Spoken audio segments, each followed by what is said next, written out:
Good evening. This is the Imagine That with Robin Richie podcast. I'm your host, Robin Richie. Tonight, I have the esteemed pleasure to present a world-renowned dancer, singer, actress, model, former Radio City Rockette, and reigning beauty queen. She's the international title holder of Classic Universe Woman 2023-24. So wherever you are on the planet, please join me in giving a warm round of applause for the incomparable MARQUE MUNDAY.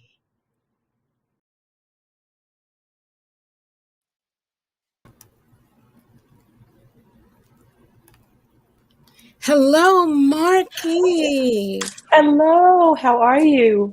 I am wonderful. I'm blessed and honored to have you join Imagine That. Thank you. Thank you. I'm blessed and honored. Thank you so much for having me. Absolutely. You were a little girl. And how important was the performing arts to you? Wow. I started dancing when I was 3. And so going to dancing school, bright-eyed, a little girl, twice a week until I was out of high school. But during that walk, I think I was around 8 years old, and I was watching Good Times. And I looked at the TV and I said, Mommy, do those people live on there? And she said, no, they're actors and actresses. And I said, that's what I want to do. That's what I want to do. And of course, I had gotten a chance to see, of course, Janet Jackson. She was on the Merv Griffin's show. And her and Randy were doing the Mae West routine. And I knew, I was like, okay, I'm in dancing school. This made sense. I already knew how to, kind of work around that. And I looked and I was like, yep, that's it. That's what I want to do. You're originally from Staten Island, am I correct? That's correct. Staten Island, New York. So I took ballet and tap. Ballet, of course, is the foundation of dance, and then tap to have your rhythm. And I did that for 17 years. So 3 years old, all the way up through college, because I did actually I was a dance major first when I went to college. But on the journey, my mom felt like, children should not be left idle, that you should have hobbies and activities that you were involved in. And today I call it filling my toolbox. So as a little girl, I did go to dancing school. I was a brownie. I was a Girl Scout. I was in youth group. I joined the church choir. So I had activities that kept me quite busy, but also giving me the tools and the necessary things to kind of get me prepared as you went from elementary school into junior high school. And I did play sports. So I was a basketball player too. So I really enjoyed that. And that was a quandary though, because I danced and I played basketball, and one would think that they would kind of clash with each other, and they actually didn't. So dancing has always kept me grounded. So that's how I got from 3 through school. I actually played field hockey and baseball. I was a tomboy, Yes. Believe it or not. I was not a beauty queen. I think I did one pageant growing up with the Elks organization. I was 13, and of course I danced as talent. And then I went off to college, and college for me started at the College of Staten Island at the time. I was a cheerleader, as well as being on the sports basketball team. I transferred to Adelphi University, and I was a dance major there. And specifically being a dance major, I knew immediately that I wanted more along the lines of performing. So musical theater was what I was going after, and I transferred to the United States International University in San Diego, California. So in 4 years, I actually did my bachelor's, going through summer school as well to make sure that I didn't lose any time. But I went from New York to Long Island, out to San Diego, winded up in a Division I school, NCAA, which was really nice because that was something that I had aspired for. And then once I graduated, we had an opportunity to go to Europe. And so in California, you worked in trimesters instead of semesters. And so for a trimester, I went abroad, and I was able to take acting classes over in Europe. So we were specifically in England. And I also trained with Bill Hobbs, one of the original Three Musketeers. So I know we're looking back in the day, but that was a great experience. And also to go to the Barbican and to be in London, to go to theater there. And then, of course, I came back to San Diego, graduated, and came back to New York. In the interim, I did get introduced to KTLA studios in Los Angeles and had the opportunity to do the pilot of A Different World, which was the spinoff of The Cosby Show. So I was getting my feet wet a little bit. And when I was offered that position, I said no, because I wanted to actually finish school. My mother was very clear that school was for your education. Once you finished that, then you would go on. And I went back to New York after graduating and then pursued my career in musical theater. Fabulous. Absolutely fabulous. She, ladies and gentlemen, Marquis has lived a fairy tale life in my eyes as a little girl growing up in Sugar Hill, Harlem, who embraced the arts, loved dance, loved musical theater, and everything that it encompasses. And the first time, if anyone who's watching this, if you've ever had the opportunity to see the Radio City Music Hall Rockettes as a child, it's a thrill that I can't even begin to articulate. How on earth did you wind up auditioning to be a Rockette, or what's the process? Oh, auditions in New York, you go to an open call or a cattle call, as they would call it.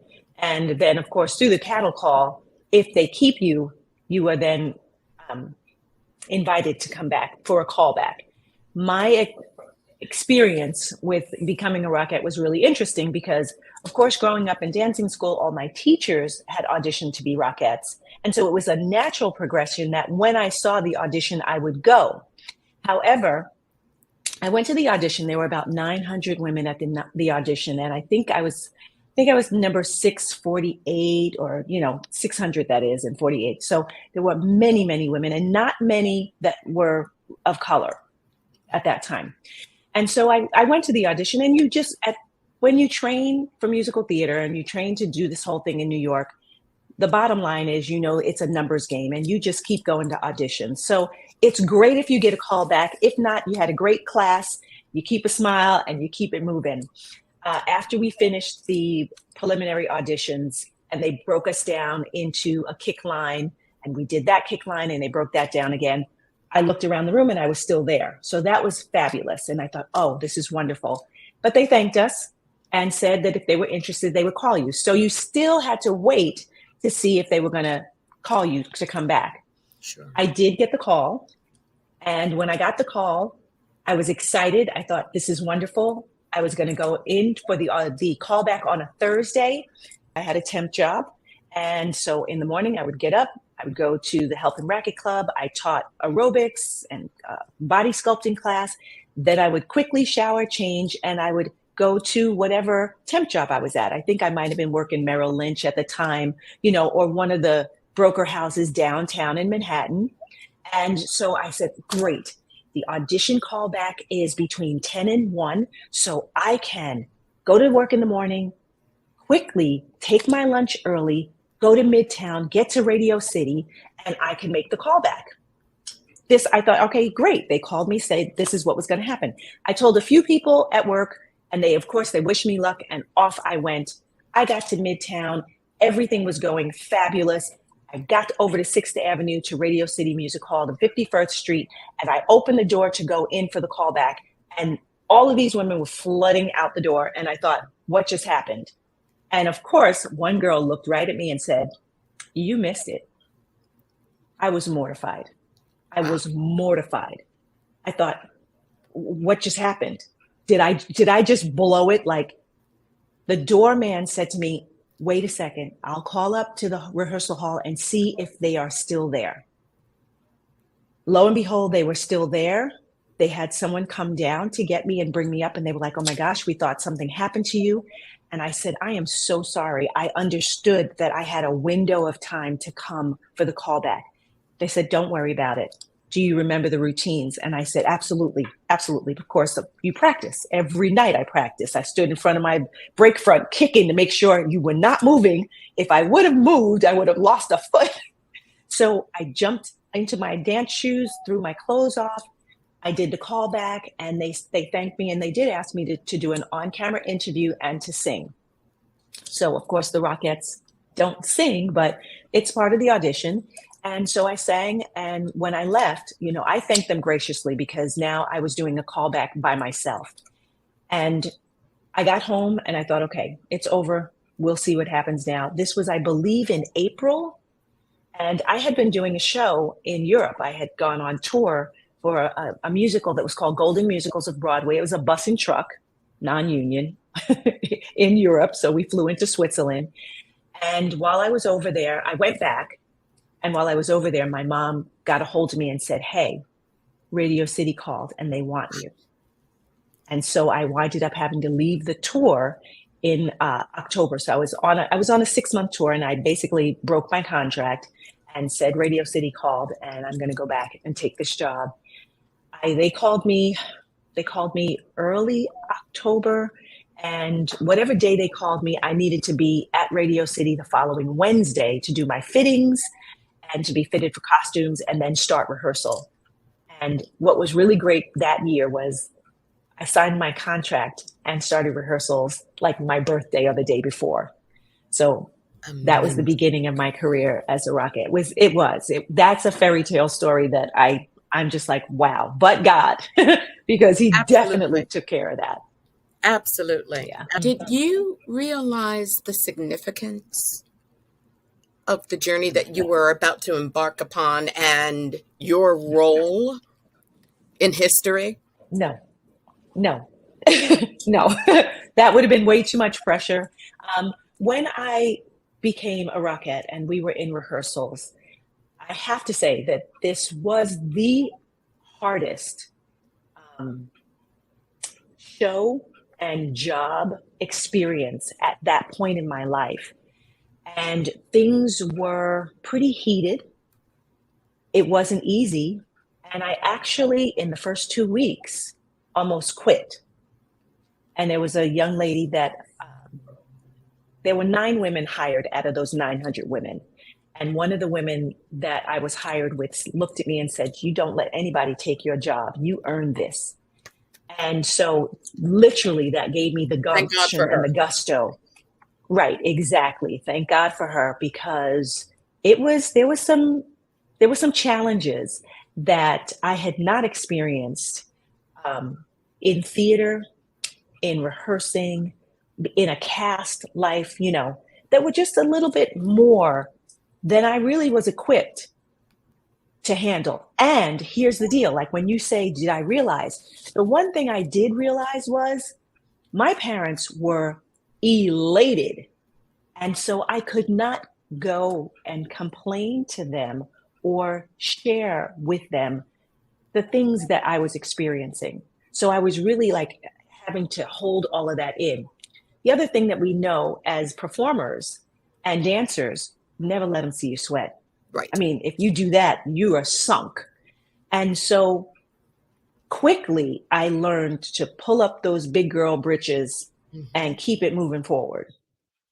So no, I didn't realize, but I also didn't want to let my parents down, to see, when you see your parents light up and they're just, she's a Rockette. It was like none of my dance teachers, I think one of my dance teachers, I specifically remember making it as a Rockette, and I danced with her.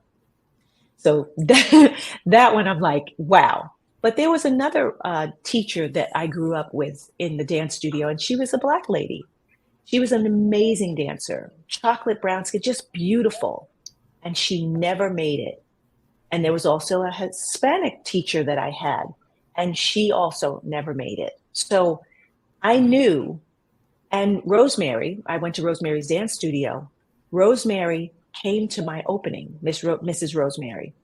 She was there and she had the newspapers come. And so that let me know that there was somewhat of a big deal going on. But I'm glad that I didn't feel all of that at that time, because really I had to concentrate. When I say it was hard, my body ached like I had never known aches and pains. I was like, oh my gosh, but I definitely am, I feel blessed. I am humbled that I had that opportunity, that I was chosen. And I have lifelong sister friends Yes. that I have worked with and that we're still in each other's lives today. And so that was a major blessing, and one that I wouldn't give up, because you had to learn that experience. You had to go through that. It makes you stronger. If it didn't kill you, it made you stronger. Sure. Well, at that time, you were actually the second African American, only the second African American Rockette to grace Radio City Music Hall in how many years of the history of the Rockettes? This is 60 at that point, because the Rockette started in 32 and it was 92 when I was hired. Okay. That's 60 years, right? I mean, I'm getting that math right. That was definitely, yeah. It was interesting to know the history of the Rockettes, and Russell Marquette, who was their founder. They started as the Missouri Rockets, and then they traveled and toured, landing in New York, and they were the Roxyettes. And Empress S.L. Roxy Rothwell had them at the Roxy Theater. And then when he moved when he moved to Radio City, he took the Roxyettes with him, and their name was changed for the final time to the Rockettes. Interestingly enough, Russell Marquette they were his dancing dolls, his dancing daughters, as he referred to them. And they were to be like porcelain dolls. So even as the women being all Caucasian, they weren't allowed to tan, because he did not want to break the line illusion of it being completely not just precision, but exactly the same. So that was very interesting. So having the line broken in color, so to speak, we did have one Asian woman that I worked with, Setsuko, and there was one Puerto Rican woman. She's the president of the Alumni Association right now. Is there a great deal of competitiveness initially? Yes. Mm-hmm. Did I recognize it? No. Okay. Because you were just doing what you were doing. You were in your element. Right. That's right. Lillian Colon. That's our Hispanic Rockette. Yes. Love you, Lillian. Yes. Applaud you. She's and each of the women's stories, the women of culture or ethnic culture, their stories are amazing to hear what they had to go through and the things that they endured coming on the line. However, when you put the lights on at Radio City, across that huge stage, you could not tell that there was an Asian woman up there, a Hispanic woman up there, a Black woman up there. You couldn't even see us. As a matter of fact, the Times, my first year, published their article, their write-up about the Rockettes, and said, and the line is still all Caucasian. And I'm like, okay, what happened? They couldn't see me. And that's what really did happen. They could not see.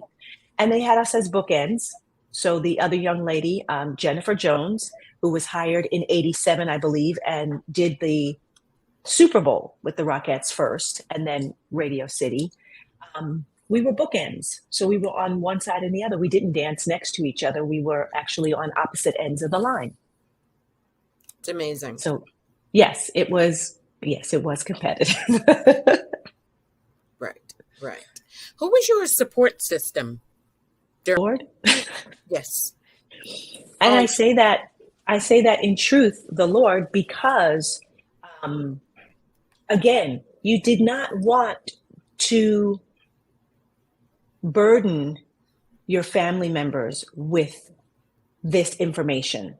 And you didn't want to break the illusion. Remember back in the day, people who had the opportunity to be in the limelight or have the spotlight, your life was all glitz, glamour, roses, happiness. Right. We weren't airing the dirty laundry, so to speak, out. And you signed non-disclosure clauses, by the way, that made sure that you kept that illusion and that kept face, as they would say. So no,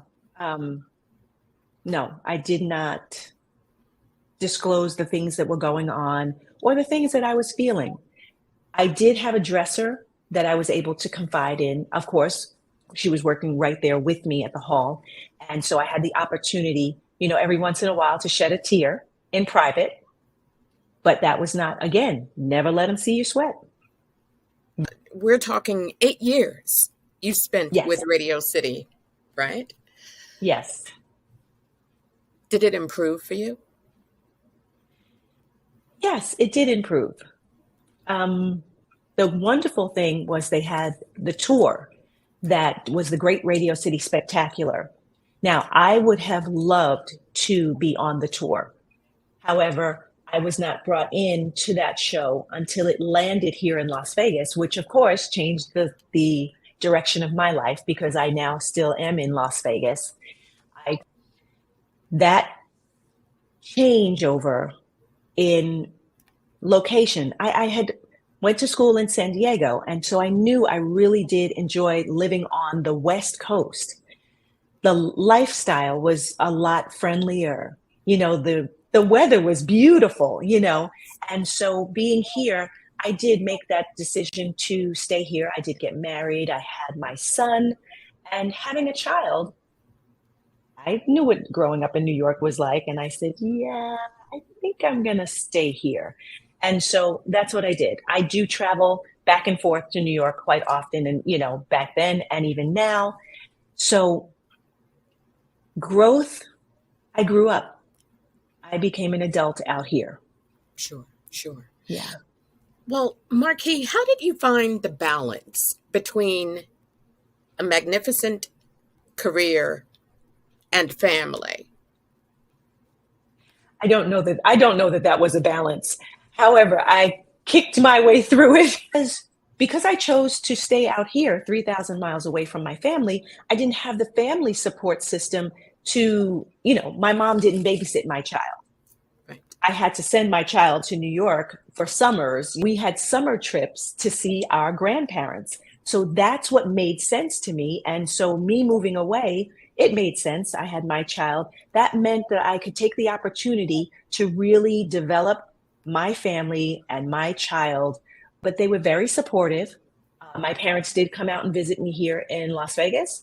And of course, I did go back to New York. So we had that back and forth. And balance-wise, my son went on many jobs with me.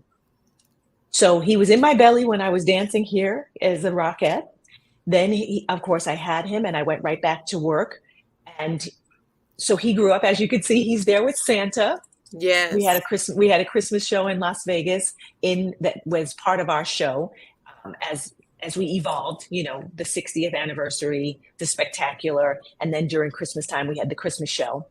And then from there, once the show closed, I took on other opportunities. I wanted to sing with a band. So I had a band that I was not only involved in, but we did the inaugural cruise of the Disney Wonder cruise ship. And so for that, it was a 4-month contract. So my son went to New York while I went out on a cruise. And then my parents and my son came back for the final cruise so that they could see me and I could have him on it was Disney. We had all the Disney characters. And so he was a little boy. He was 3 at the time, turning 4. And so that was great fun for him. We drove from Florida back to Las Vegas. And then from there, I took on things like impersonating. Here in Las Vegas, it was great money for you to turn into somebody else. Diana Ross, Donna Summer. Of course, there were Elvises on every corner. And so Absolutely. I went into the world of impersonating. And so that was another great thing. I did Legendary Superstars in Albuquerque, New Mexico, of which Marcus and I got in the car. We went on the road as him and I. His father is a musician, and so he had his gigs, and I didn't let that stop me. My son and I were walking in the supermarket one day, and I think he was 5 years old, and Diana Ross was singing Can't Hurry Love or Stop in the Name of Love, and he went, Mama. And I said, oh, baby. Oh, I Whee! could only wish. Yeah, I mean, when he was learning his alphabet, the letter W stood for wig because mommy always had these big wigs. And so we just incorporated those things into life. I Sure. had him in karate as a child, and he went from white belt to purple belt. As I traveled, and that's the way we did that life balance in that situation. I was also had Bible study groups that I was with. So he had a lot of Bible study friend families that he was able to stay with, especially because I was working nights and with a child, we kind of turned those days back and forth. I Yes. ended up teaching at the little preschool that he went to. And, as women, we do what we have to make it work. Absolutely.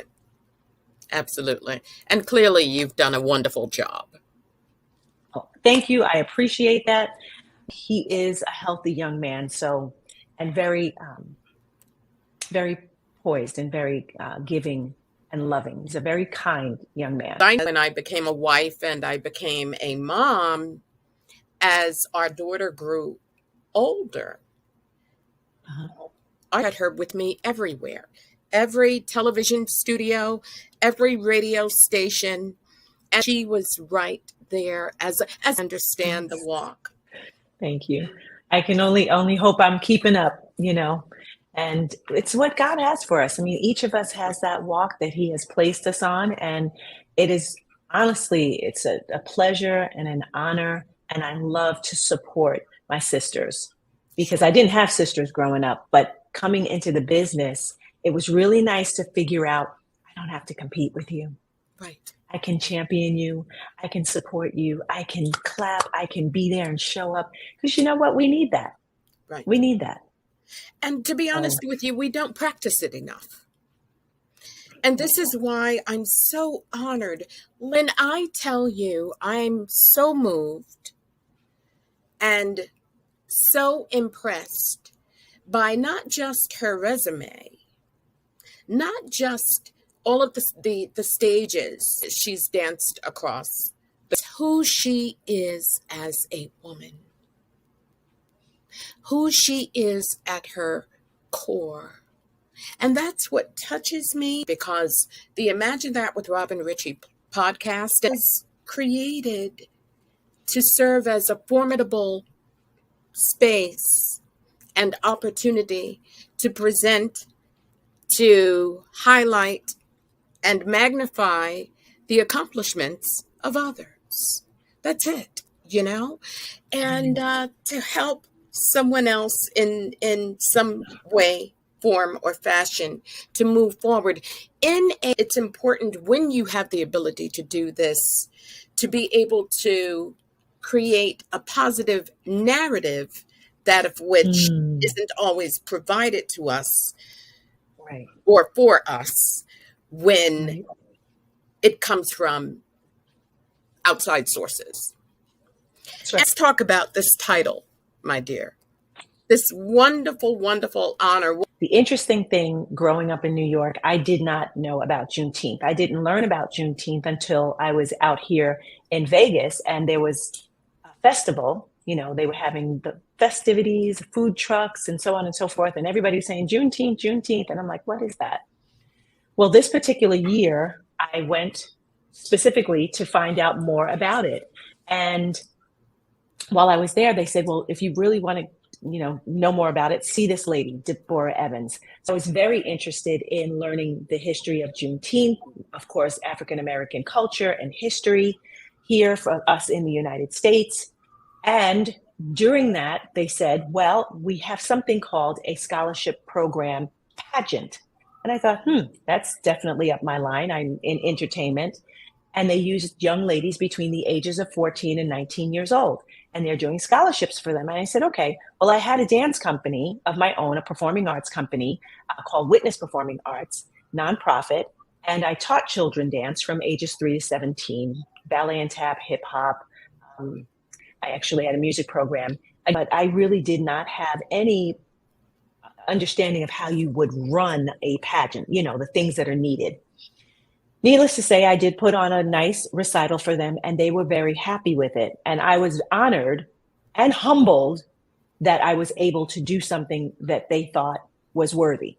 Yes. When I got back to Las Vegas with Miss D, she said, well, it looks like we should kind of move forward. It looks like, maybe we should have a state program here. And would you be interested in working on that? So yes, I said, of course I would be interested in working on that, but God, I need some help and I need to understand what pageants are. And of course, one of my Rockette sisters was also in the pageant world and said, oh, sure, I can give you some information about that, and invited me to a dinner. And this dinner was the director of Classic Universe Pageant Systems.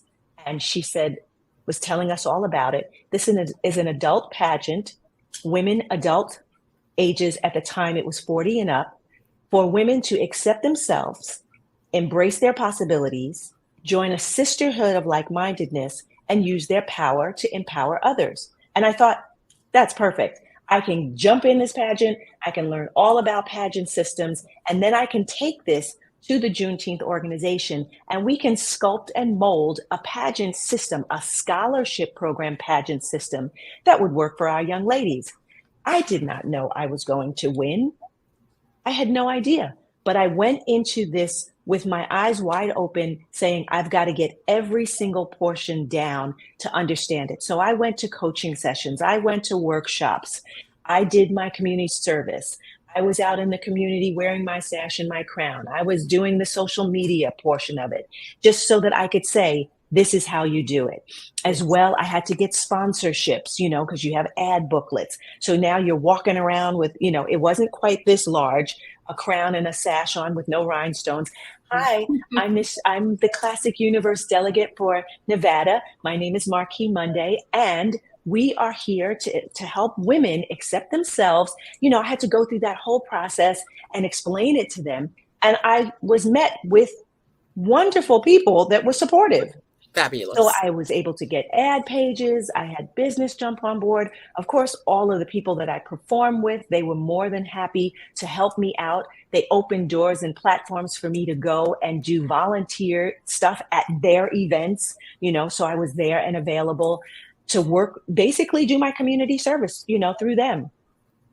Now I was ready to sit down with the president of the Juneteenth Nevada organization and say, okay, what would we like and how would we like that to look? And she explained to me that Juneteenth is a scholarship program for us to teach our young ladies, and eventually a platform for young men as well, to learn their history, the Juneteenth history, their cultural history, their background, American history, yes. Black history.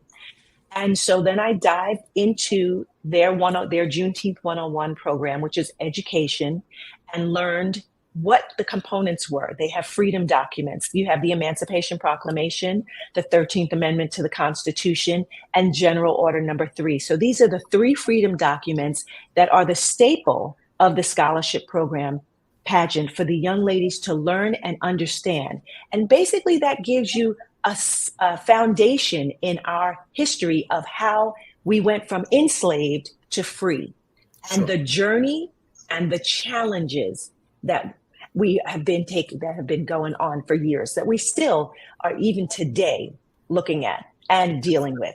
And so this is how the pageant came into my life.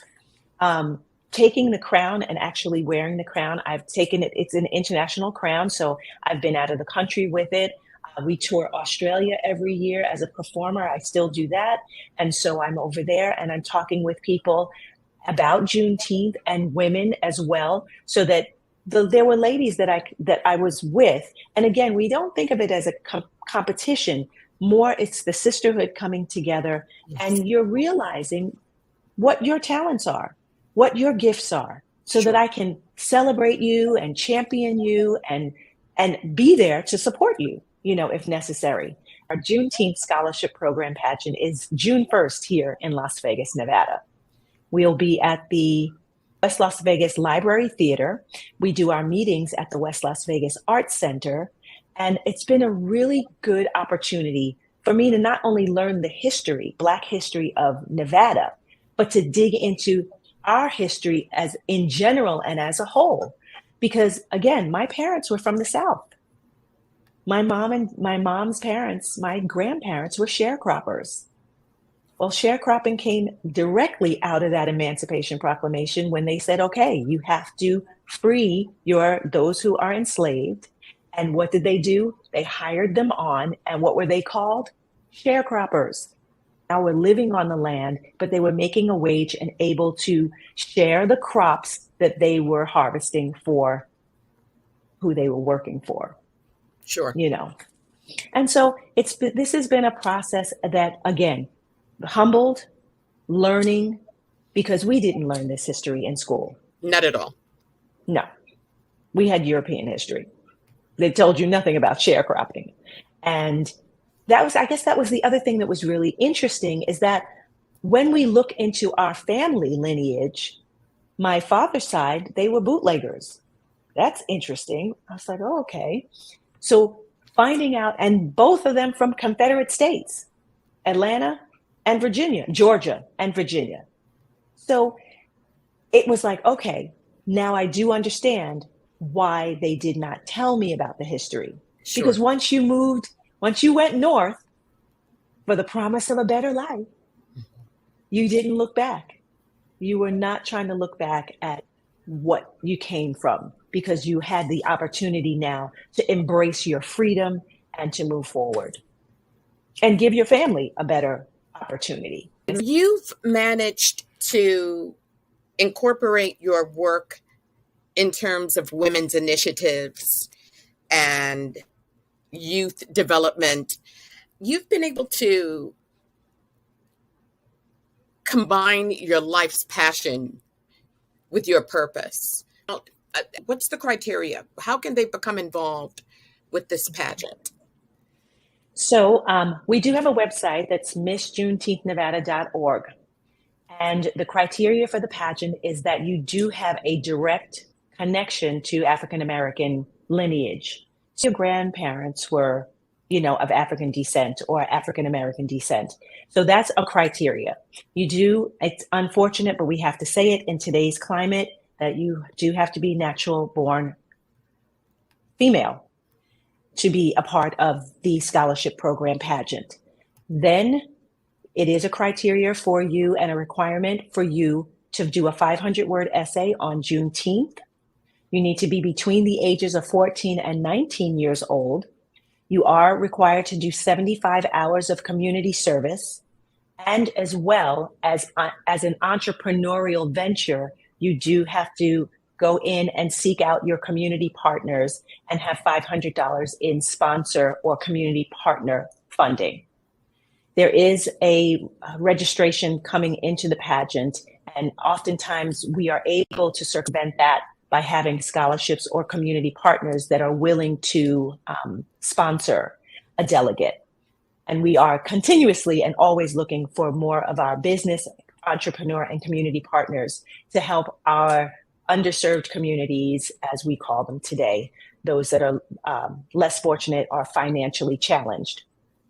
So those are the criteria on the surface.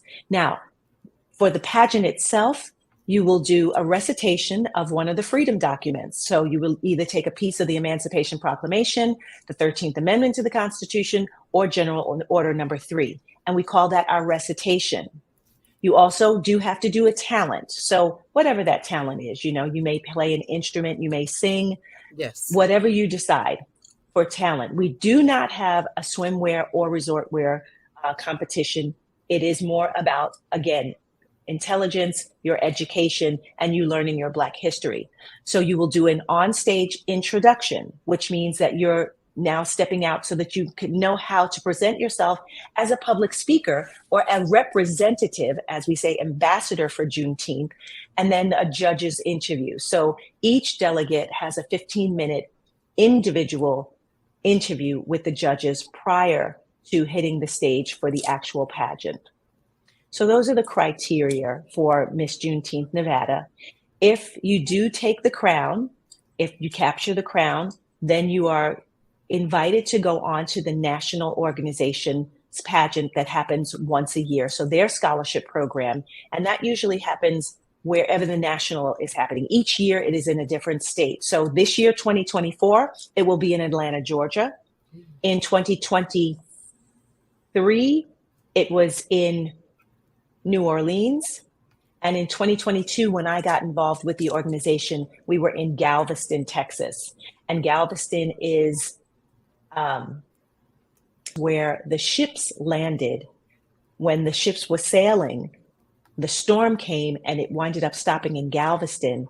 And they found that their enslaved people knew they were free, but had not really been released because they didn't have people to support and advocate for them to say, hey, enough is enough. So when the storm, God did it. The ship was going to go right by Galveston, Texas. God put the storm. They had over 5,000 colored troops get off. General Granger, that's when he posted the General Order number 3. General Granger had General Emory write General Order number 3, and they posted it on the church there. The church, modern day Reedy Chapel, where those who were enslaved now had the document, and they had the troops there saying enough is enough.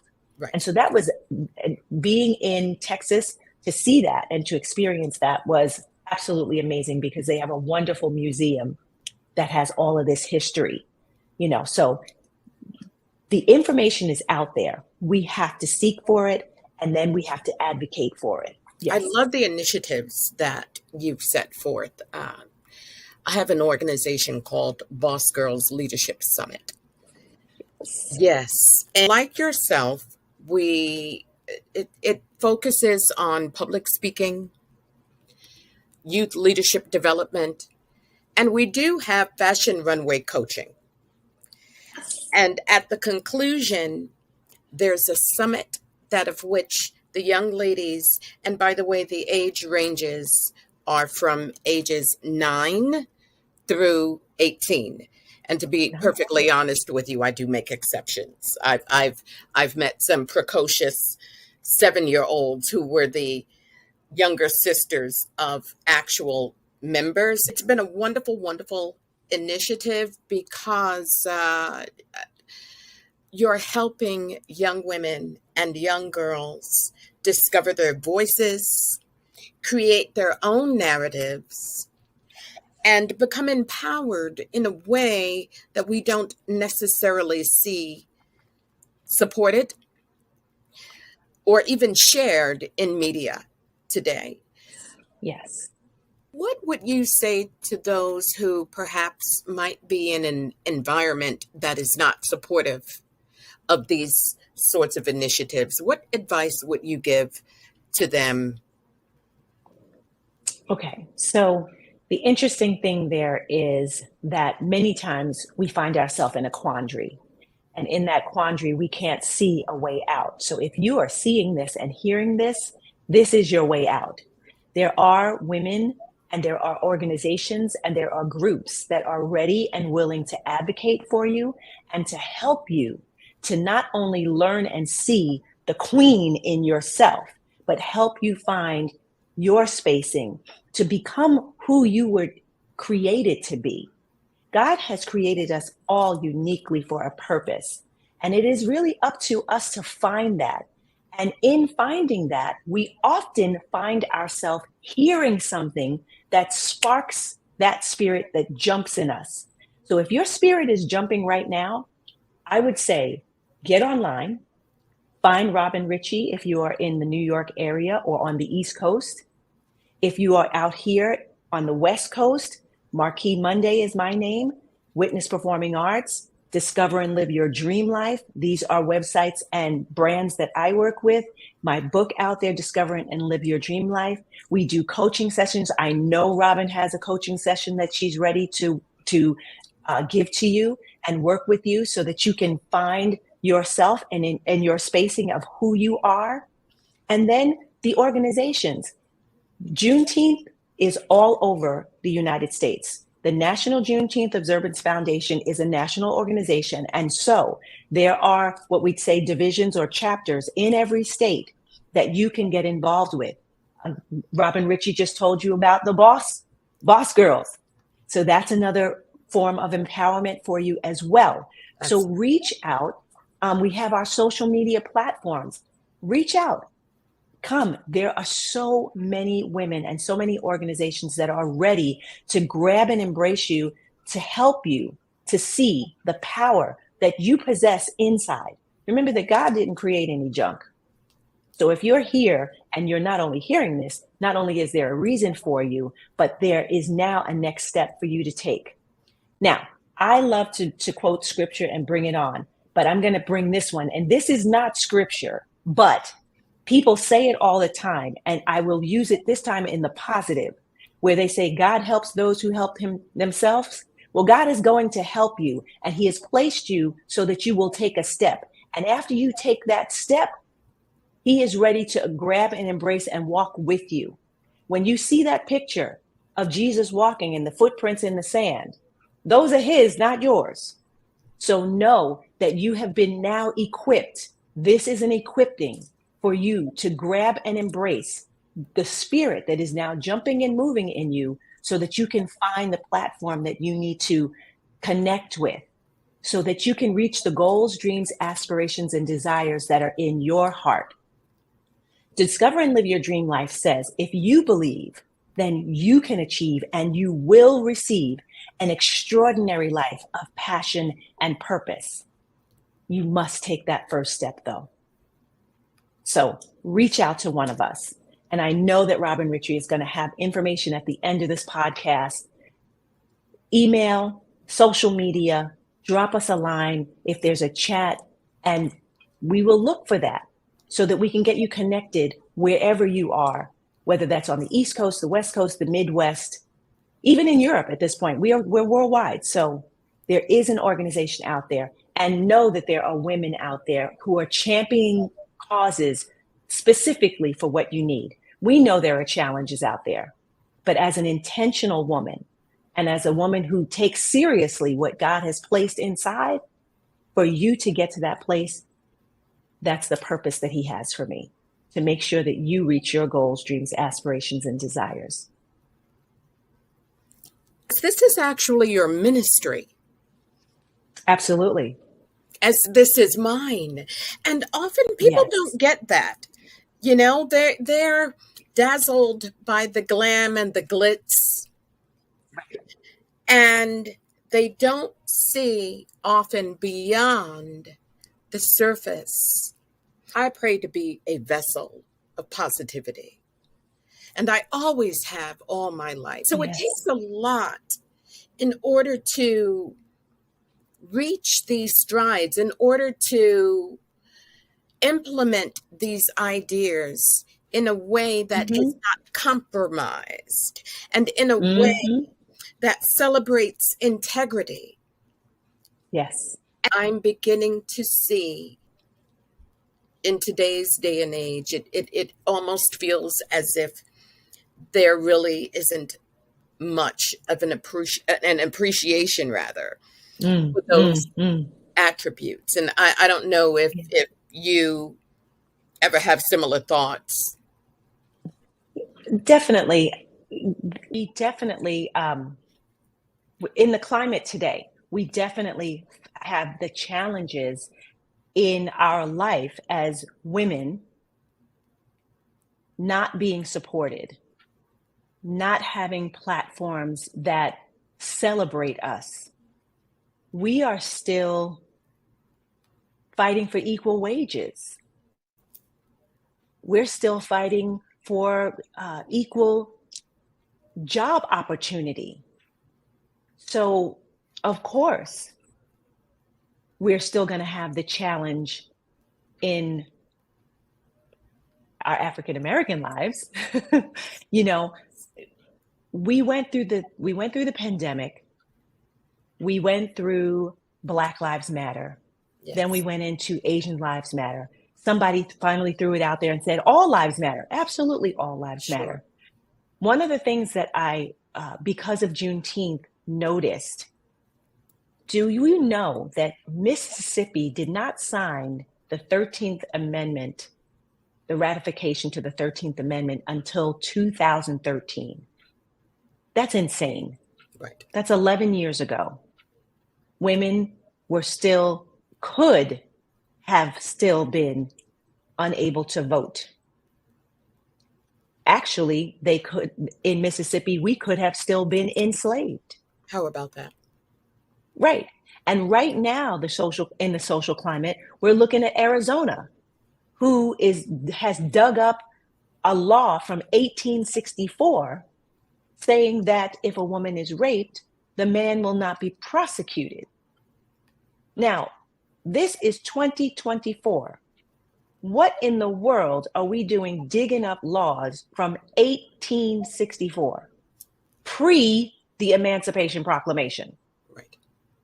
So yes, that we do have challenges, which is why it is so important for us as women, in a general sense, to embrace a sisterhood. For right now, just lay the color down, just lay that down. And as women, we need to advocate with each other, for each other, because we already have enough working against us. So we are challenged right now. And so if we do not come together, then, as they say, divided we will fall. Sure. I am a woman of faith as well. Amen. And my mom, it's been 45 years since she passed away from a stroke, right? God bless. I thank you. I still live to make her proud of me. Okay? Yes. And so all of the things that I do in trying to honor and celebrate the accomplishments of others, I look to be a credit to my race. Amen. And to human beings. Yes. To everyone.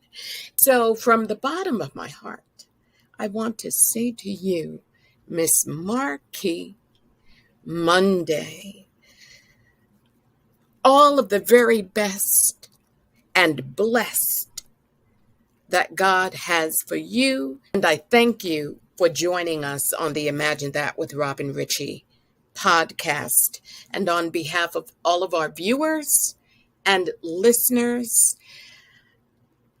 MARQUE Munday, worship leader, dancer, singer, actress, humanitarian, Amen. Victorious, Amen. and beautiful, outside and in. Thank you. Thank you so much again. Thank you. And back at you, because sister, you are doing the darn thing.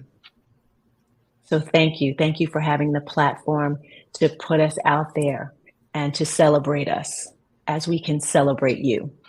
All the best and continued to you. And once again, this has been MARQUE Munday. She is Classic Universe Woman 2023-24.